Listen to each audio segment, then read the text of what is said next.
સુરતના ભટારમાં અપાર્ટમેન્ટમાં આગ ફાટી નીકળી। ચૈતન્ય અપાર્ટમેન્ટના ત્રીજા માળે આગ લાગી। આગ લાગતા અફરાતફરીનો માહોલ સર્જાયો।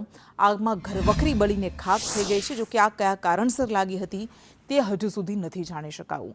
ઘટનાની જાણ થતાં જ ફાયર બ્રિગેડની ટીમ ઘટના સ્થળે પહોંચી અને તાબડતોબ આગ પર કાબૂ મેળવવાની કામગીરી કરાઈ હતી। ભટાર વિસ્તારમાં આવેલ ચૈતન્ય અપાર્ટમેન્ટનો આ ત્રીજો માળ છે જ્યાં આગ ફાટી નીકળી હતી। સુરતના ભટાર વિસ્તારમાં આવેલ ચૈતન્ય એપાર્ટમેન્ટમાં ત્રીજા માળે એક ફ્લેટમાં એકાએક આગ લાગી ગઈ હતી।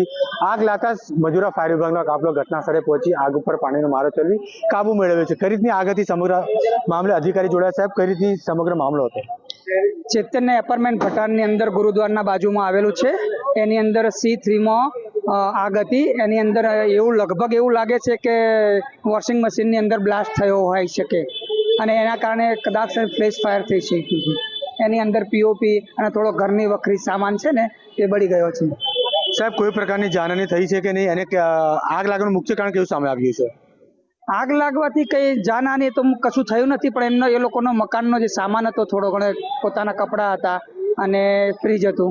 વોશિંગ મશીનમાં મને એવું લાગે છે લગભગ કે વોશિંગ મશીનના કારણે આ થઈ શકી હોય છે। કોઈ જાનહાની નથી।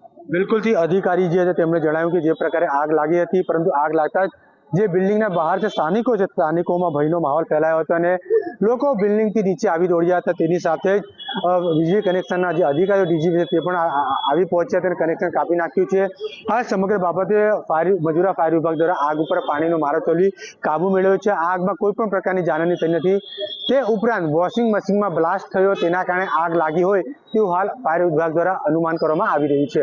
કેમેરામેન ભૂષણ ચૌધરી સાથે જયેન્દ્ર પાંડે, સંદેશ ન્યૂઝ, સુરત।